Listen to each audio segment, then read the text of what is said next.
Assalamualaikum warahmatullahi wabarakatuh. Apa kabar teman-teman semuanya? Ya, alhamdulillah semuanya sehat, diberi kesehatan sama Allah Subhanahu wa taala.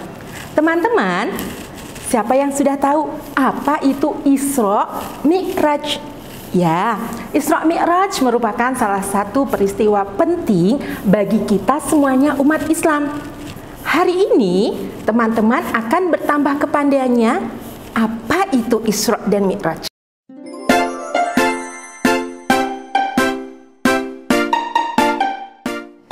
Peristiwa yang terjadi pada 27 Rajab di tahun ke-8 kenabian ini merupakan peristiwa perjalanan suci Nabi Muhammad SAW dari Masjidil Haram ke Masjidil Aqsa di Palestina hingga naik ke Sidratul Muntaha di langit ke-7 dalam satu malam. Isra berarti perjalanan Nabi Muhammad SAW dari Masjidil Haram di Mekah ke Masjidil Aqsa di Yerusalem menggunakan kendaraan buruk. Teman-teman, selama perjalanan Malaikat Jibril mengajak Nabi Muhammad SAW untuk singgah sholat di beberapa tempat seperti Thayyibah, Madyan, Tursina, serta Bethlehem. Mi'raj adalah perjalanan Nabi Muhammad SAW dari bumi ke Sidratul Muntaha ditemani Malaikat Jibril. Selama menapaki langit ke-7, Rasulullah sempat bertemu dengan beberapa nabi. Rasulullah bertemu dengan Nabi Adam di langit pertama, bertemu dengan Nabi Isa di langit kedua, Nabi Yusuf di langit ketiga, bertemu Nabi Idris di langit keempat, bertemu Nabi Harun di langit kelima, dan bertemu dengan Nabi Musa di langit keenam. Selama perjalanan, Nabi Muhammad SAW juga dihadapkan dengan berbagai godaan. Seperti ketika Nabi Muhammad ditawarkan meminum khamar atau susu. Namun, Rasulullah lebih memilih susu. Selama perjalanan, Nabi Muhammad SAW juga selalu diganggu dengan berbagai panggilan, seperti dari setan dan iblis. Sidratul Muntaha di langit ke-7 menjadi akhir perjalanan Nabi Muhammad menerima perintah Allah Subhanahu wa taala. Perintah yang diterima Rasulullah saat itu yaitu berupa perintah sholat 50 waktu dalam satu malam. Namun, ketika menerima Nabi Muhammad SAW diperingatkan oleh Nabi Musa untuk memperhatikan kemampuan umatnya. Maka saat itu Nabi Muhammad SAW meminta keringanan kepada Allah Subhanahu wa taala sehingga perintah sholat menjadi 5 waktu dalam sehari. Sejak saat itulah perintah sholat wajib 5 waktu dilakukan oleh umat muslim. Nah, dengan kisah ini teman-teman semoga bisa menambah keimanan kita untuk mengerjakan sholat wajib 5 waktu ya teman-teman. Nah teman-teman, sekarang Miss Nike mau tanya, dalam satu hari siapa yang tahu kita sholat berapa kali? Ya, betul sekali, teman-teman hebat. Dalam satu hari kita sholat 5 waktu atau 5 kali. Nah, sekarang mari kita bersama-sama mencoba untuk sebutkan satu persatu ya. Tapi biar cepat hafal, gimana kalau kita nyanyikan saja teman-teman? Yuk, bernyanyi bersama-sama Miss Nike ya. Sholat subuh 2 rakaat, 2 rakaat, 2 rakaat. Sholat subuh 2 rakaat, jangan ditinggalkan. Sholat zuhur 4 rakaat, 4 rakaat, 4 rakaat. Sholat zuhur 4 rakaat, jangan ditinggalkan. Sholat asar 4 rakaat, 4 rakaat, 4 rakaat. Sholat asar 4 rakaat, jangan ditinggalkan. Nah, dari subuh, zuhur dan asar sudah 3 waktu. Lalu sholat apa lagi ya? Yuk kita lanjutkan lagi nyanyinya. Sholat maghrib 3 rakaat, 3 rakaat, 3 rakaat. Sholat maghrib 3 rakaat, jangan ditinggalkan. Sholat isya 4 rakaat, 4 rakaat, 4 rakaat. Sholat isya 4 rakaat, jangan ditinggalkan. Nah, mudah kan teman-teman? Selamat bernyanyi ya. Nah, teman-teman, setelah tadi teman-teman menyebutkan jumlah sholat dalam satu hari. Nah, sekarang kita akan sebutkan waktunya ya. Nah, yang pertama ada sholat subuh. Sholat subuh ada 2 rakaat ya. Itu dikerjakannya sebelum matahari terbit. Setelah sholat subuh ada sholat zuhur. Nah, jumlah rakaat sholat zuhur ada 4 rakaat. Sholat zuhur dikerjakan ketika matahari condong ke arah barat. Nah, setelah sholat zuhur ada sholat asar. Teman-teman tahu berapa jumlah rakaat sholat asar? Ya, sholat asar ada 4 rakaat. Sholat asar dikerjakan dari pukul 3 sore hari hingga mendekati waktu maghrib. Sedangkan sholat maghrib jumlahnya ada 3 rakaat. Sholat maghrib dikerjakan setelah matahari terbenam berakhir. Yang terakhir adalah sholat isya.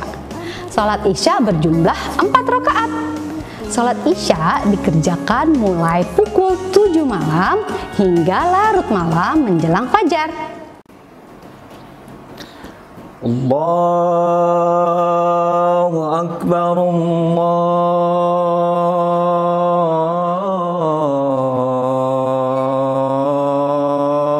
Akbar, Allahu Akbar, Allahu Akbar. Asyhadu an la ilaha illallah.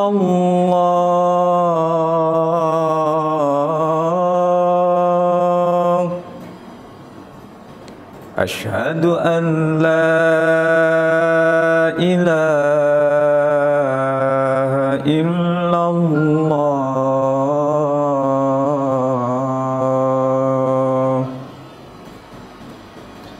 Asyhadu anna Muhammadar Rasulullah.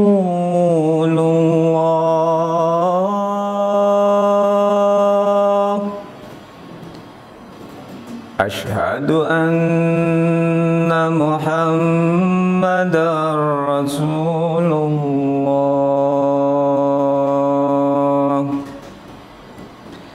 Hayya 'alas shalah.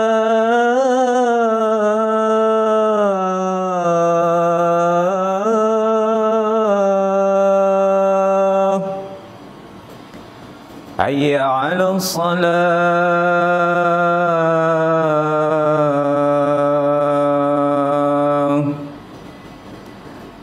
Hayya 'alal falah.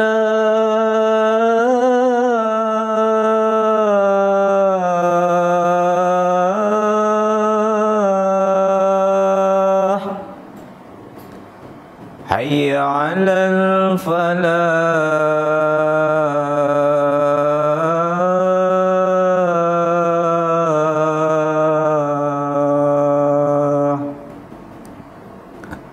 Allahu Akbar,